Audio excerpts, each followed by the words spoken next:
Chapter का नाम है कारतूस, यानी जो बंदूक में गोली भरा जाता है ना या बारूद भरा जाता है ना, उसी को कहा जाता है कारतूस। तो लेखक है हमारे हबीब तनवीर।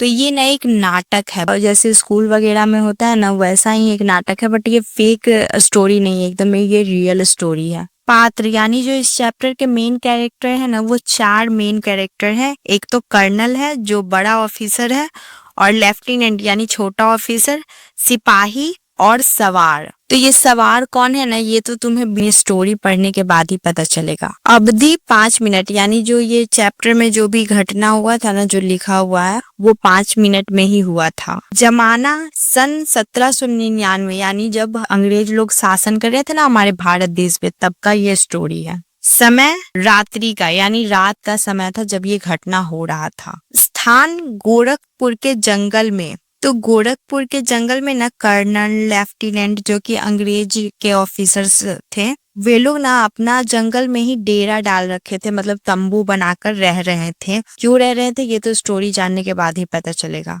तो तंबू के बाहर ना कुछ सिपाही लोग पहरेदारी कर रहे थे, और तंबू के अंदर ना एक लैंप, लालटेन टाइप का जल रहा था। तंबू के अंदर ना कर्नल और लेफ्टिनेंट दोनों मिलकर बात कर रहे थे। क्या बात कर रहे थे ये थोड़ी देर में मैं तुम्हें बताती हूँ। पहले ना थोड़ा सा स्टोरी को शॉर्ट में समझ लो, ताकि जब मैं पूरे चैप्टर को लाइन बाय लाइन समझाऊं ना तो तुम्हें इजीली सब कुछ समझ में आ जाए। इसलिए थोड़ा सा वीडियो लंबा होगा, तो ऐसे डर के भागना मत। तो ये कहानी ना उस टाइम की है जब अंग्रेज हमारे भारत देश पे शासन कर रहे थे। तो आप लोगों ने तो बहुत सारे देशभक्तों की कहानियां सुनी ही होगी, तो वैसे ही आज भी हम लोग ना एक देशभक्त की कहानी सुनने जा रहे हैं, जिनका नाम वजीर अली था। ये ना सच्चे और निडर देशभक्त थे, जिनका उद्देश्य यानी गोल ना अंग्रेजों को अपने देश से बाहर भगाना था, यानी हिंदुस्तान से अंग्रेजों को बाहर निकालना था। उस समय ना अवध के राजा ना आसिफ उद्दौला, तो इनकी ना कोई संतान नहीं हो रही थी, इसीलिए ना ये वजीर अली को गोद ले लेते हैं। तो इसीलिए वजीर अली को ही अब इनका बेटा माना जाता है। तो पिता आसिफ उद्दौला की मृत्यु के बाद वजीर अली ही अवध का नवाब बन जाता है। और पता है वजीर अली को ना अंग्रेज बिल्कुल भी पसंद नहीं थे, क्योंकि ना अंग्रेज वजीर अली को अपने नियंत्रण यानी कंट्रोल में रखना चाहते थे। तो सादत अली जो थे ना, वो आसिफ उद्दौला के सगे भाई थे, यानी वजीर अली के चाचा थे। तो सादत अली ना अवध के नवाब बनना चाहते थे, पर वजीर अली के आने के बाद तो अब उनका ये सपना अधूरा रह गया। और सादत अली ना अंग्रेजों के बहुत बड़े समर्थक यानी सपोर्टर थे। तो जब वजीर अली अवध के नवाब बन गए तो इनको लगने लगा कि अब तो इनकी गद्दी छिन गई, अब तो ये कभी भी नवाब बन ही नहीं पाएंगे अवध के। और इधर अंग्रेजों को भी वजीर अली से बहुत ही प्रॉब्लम था, क्योंकि वजीर अली उनका बात बिल्कुल भी नहीं मानते थे। तो अंग्रेजों और सादत अली ने ना मिलकर एक साजिश किया कि वजीर अली को ना हटाकर, मतलब अवध से हटाकर कहीं और भेज दिया जाए, और फिर सादत अली को उस गद्दी पर बैठा दिया जाए, यानी अवध का नवाब बना दिया जाए। फिर क्या अंग्रेजों ने ऐसा ही किया, सादत अली को गद्दी पर बैठा दिया। फिर सादत अली ने खूब पैसे दिए, जमीन दिए अंग्रेजों को, और उनकी सारी बात भी मानने लगा। और अंग्रेज ना वजीर अली को अवध से हटाकर बनारस भेज देते हैं, और वजीर अली से कहते हैं कि तुम बनारस जाकर आराम से रहो और तुम्हें पेंशन भी मिलेगा। लेकिन असल में ये मकसद नहीं था अंग्रेजों का कि वजीर अली को आराम दे। मकसद तो ये था कि वजीर अली पे कड़ी निगरानी रखी जाए। वजीर अली को बनारस भेजने के बाद ना अंग्रेज उनके कहीं भी जाने पर भी रोक लगा रहे थे कि यहाँ नहीं जाना है, यहाँ नहीं जाना है, तुम्हें ये नहीं करना है, वो नहीं करना है, मतलब हर चीज पे कंट्रोल करने लगे थे। तो इसीलिए वजीर अली ना समझ गए थे कि मेरे साथ छल हुआ है और मुझसे ना छल से गद्दी छीना गया है। फिर ना एक बार अंग्रेज लोग क्या करते हैं ना कि वजीर अली को अब कलकत्ता बुलाने की कोशिश करते हैं। तो अंग्रेज फिर से जब वजीर अली को कोलकाता बुलाता है ना, तो वजीर अली समझ जाता है कि मुझे फिर से ये लोग फंसाने की चाल कर रहे हैं। तो वजीर अली तो पहले से ही गुस्सा में बहुत रहते हैं। तो फिर वजीर अली ना ईस्ट इंडिया कंपनी के एक ऑफिसर के पास जाते हैं, यानी एक अंग्रेज अधिकारी के पास जाते हैं जो कि कंपनी का वकील रहता है। उसके पास जाते हैं और वो बोलते हैं ना कि मेरे साथ अन्याय हुआ है, मुझे इंसाफ चाहिए। तो इंसाफ देने के जगह ना वो वकील ना वजीर अली को बहुत अपमानित शब्दों से मतलब अपमान करता है, बहुत बुरा भला बोल देता है। तो वजीर अली और उस अंग्रेज अधिकारी का ना झगड़ा होने लगता है। तो वजीर अली गुस्से में आकर ना उस वकील को ना चाकू से मार देते हैं। और फिर वजीर अली समझ जाते हैं कि अब मुझे अंग्रेज लोग पकड़ लेंगे, तो इसीलिए वो तुरंत ही बनारस छोड़कर अपने कुछ साथियों के साथ और कुछ सैनिकों के साथ भाग जाते हैं। और अपने साथियों के साथ ना वो गोरखपुर के जंगल में ही छुपे हुए रहते हैं। तो अंग्रेज को ये बात पता चल जाता है कि वकील का हत्या करके ये वजीर अली भाग चुका है। तो इसीलिए ना अंग्रेज के सारे ऑफिसर जो होते हैं ना वो पूरा एकदम कड़ा निगरानी रखने के लिए बोलते हैं कि जैसे ही पकड़ा जाए तुरंत उसे गिरफ्तार कर लेना। और अंग्रेजों को पता चलता है कि जंगल में ही भाग के गया है, तो फिर कुछ ऑफिसरों को ना वहां पे भेज देते हैं, जैसे लेफ्टिनेंट कर्नल और कुछ सिपाही भी रहते हैं, उनको भेज देते हैं जंगल में पता लगाने के लिए और गिरफ्तार करने के लिए। तो अगर यहाँ तक तुमने अच्छे से स्टोरी सुना है ना, तो अब जब चैप्टर मैं तुम्हें पढ़ाऊंगी ना तो बहुत ही अच्छे से समझ में आएगा। तो बिना टाइम वेस्ट किए चलो चैप्टर को स्टार्ट करते हैं। जैसा कि तुम लोगों को पहले ही बता चुकी हूँ कि दो अंग्रेज ना तंबू के अंदर बैठ के बात कर रहे थे। एक कर्नल था और एक लेफ्टिनेंट। कर्नल बड़ा ऑफिसर है और लेफ्टिनेंट छोटा ऑफिसर है। तो कर्नल बोलता है, जंगल की जिंदगी बड़ी खतरनाक होती है ना, मतलब कि जंगल में तो कभी भी कुछ भी हो सकता है ना, कभी भी कोई भी जानवर आ सकता है, मतलब कुछ भी जान का खतरा तो है ही ना, यही बोलना चाह रहा है। फिर लेफ्टिनेंट बोलता है, अब तो हो गए यहाँ खेमा डाले हुए, सिपाही भी तंग आ गए हैं। ये वजीर अली आदमी है या भूत, हाथ ही नहीं लगता। यानी ना बहुत सप्ताहों से ना अंग्रेज लोग वहां पे खेमा यानी कि डेरा डालकर रह रहे हैं, मतलब तंबू डालकर रह रहे हैं। और सिपाही लोग मतलब सब लोग तंग आ गए हैं और वजीर अली हाथ ही नहीं लग रहा है उन लोगों के। मतलब इसीलिए कह रहे हैं ना कि भूत है या आदमी है, क्योंकि वो तो पकड़ ही नहीं आ रहा है। फिर कर्नल बोला, उसके अफसाने सुन के न रॉबिन हुड के कारनामे याद आ जाते हैं। अंग्रेजों के खिलाफ उसके दिल में किस कदर नफरत है। कोई 5 महीने हुकूमत की होगी, मगर इस 5 महीने में वो अवध के दरबार को अंग्रेज अफसर से बिल्कुल पाक कर देने में तकरीबन कामयाब हो गया था। यानी ना वजीर अली की हरकत को देखकर ना कर्नल को ना रॉबिन हुड का याद आ रहा था, क्योंकि रॉबिन हुड ना जंगलों में ही रहते थे और अमीर लोगों का ना और अत्याचारी लोगों का धन लूट कर ना गरीबों में बांट देते थे। तो जैसे रॉबिन हुड अत्याचारों से धन छीनना चाहते थे, वैसे ही ना वजीर अली अंग्रेजों से शासन छीनना चाहते थे। उन्होंने 5 महीने ही अवध में शासन किया था, पर इन 5 महीनों में ही ना अंग्रेजों को पूरी तरीके से परेशान कर दिया था, यानी उनकी कोई भी बात नहीं मानते थे। फिर लेफ्टिनेंट बोला, कर्नल कालिंज, ये सादत अली कौन है? यानी कि लेफ्टिनेंट कर्नल से पूछ रहा है कि ये सादत अली कौन है। फिर कर्नल बोला, आसिफुद्दौला का भाई है, वजीर अली का और उसका दुश्मन। असल में नवाब आसिफुद्दौला के यहाँ लड़के की कोई उम्मीद नहीं थी। वजीर अली की पैदाइश को सादत अली ने अपनी मौत ख्याल किया। ये तो पहले ही बता दिया था कि आसिफुद्दौला का कोई बेटा नहीं हो रहा था, तो उसने वजीर अली को गोद लिया था।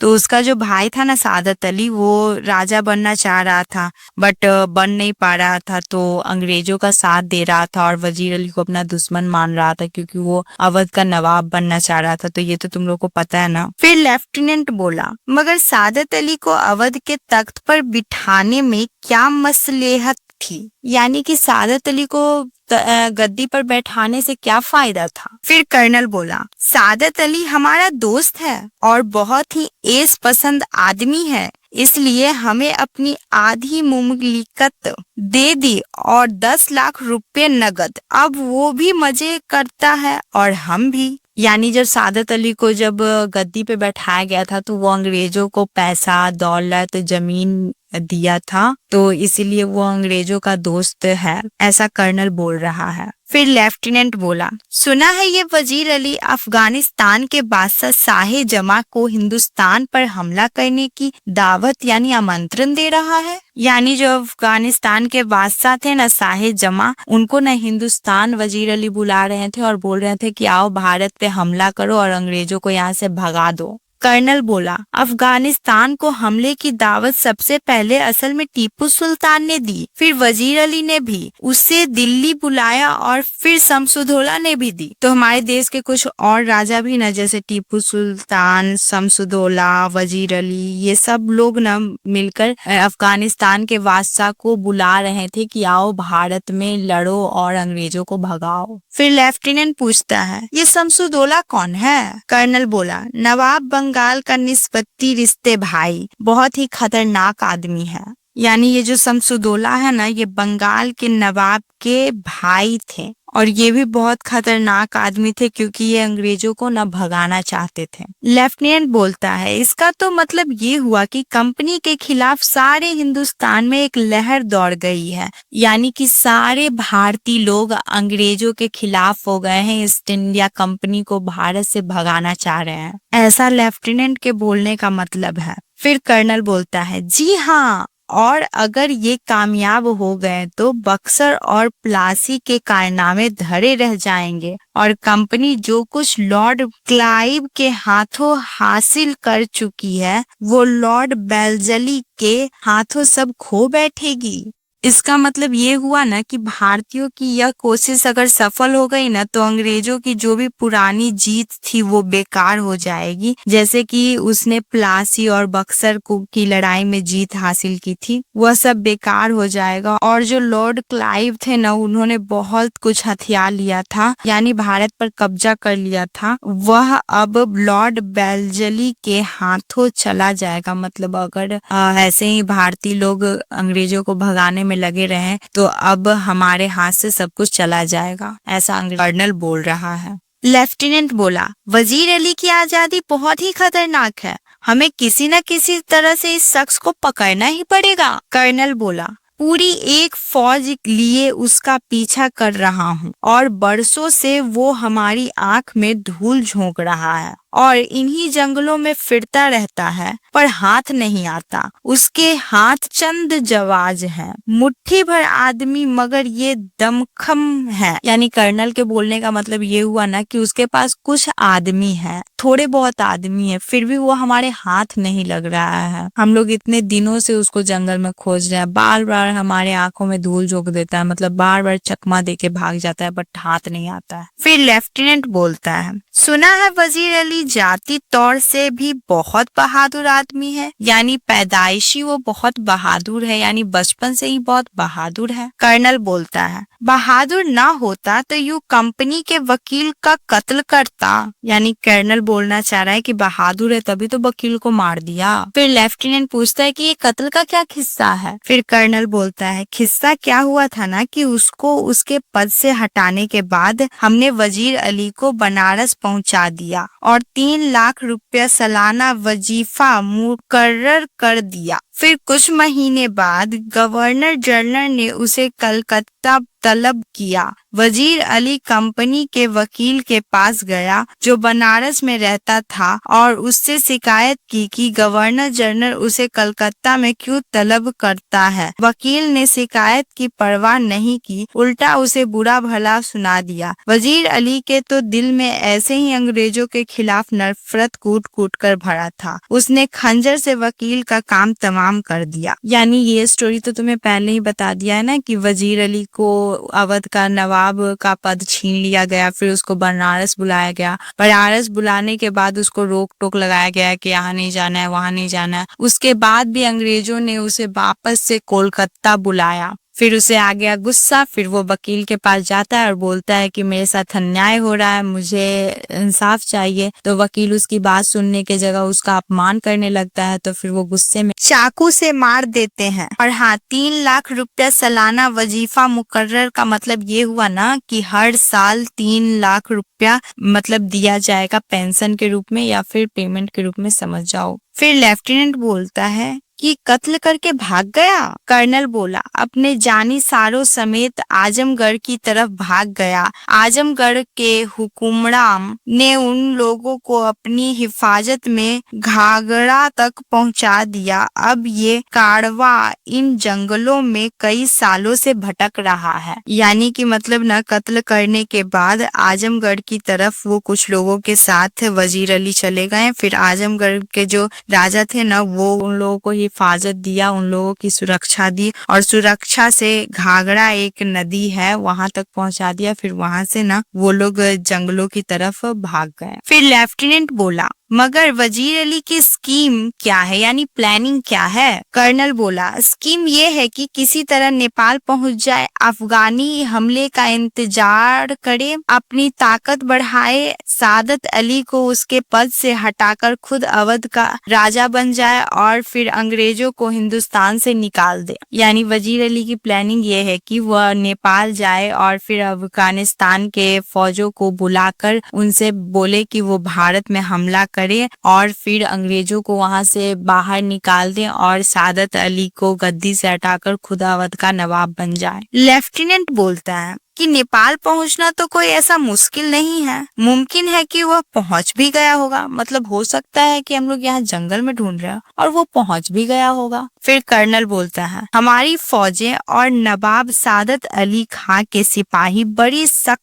से उसका पीछा कर रहे हैं। हमें अच्छी तरह मालूम है कि वह इन्हीं जंगलों में छुपा हुआ है। फिर एक सिपाही तेजी से न उस तंबू के अंदर आ जाता है। कर्नल उठकर बोलता है, क्या बात है? घोड़ा बोलता है, यानी सिपाही बोलता है, दूर से गर्द उठती दिखाई दे रही है, यानी दूर से धूल उठता दिखाई दे रहा है। कर्नल घोड़ा को बोलता है कि सिपाहियों से कह दो कि तैयार रहें, यानी युद्ध के लिए तैयार रहें। तो फिर सिपाही सलाम करके चला जाता है। फिर लेफ्टिनेंट न तुरंत तंबू वाले खिड़की के पास जाकर देखता है और बोलता है कि गर्द तो ऐसी उड़ रही है जैसे कि पूरा एक काफिला चला आ रहा हो, मगर मुझे तो बस एक ही सवार नजर आ रहा है।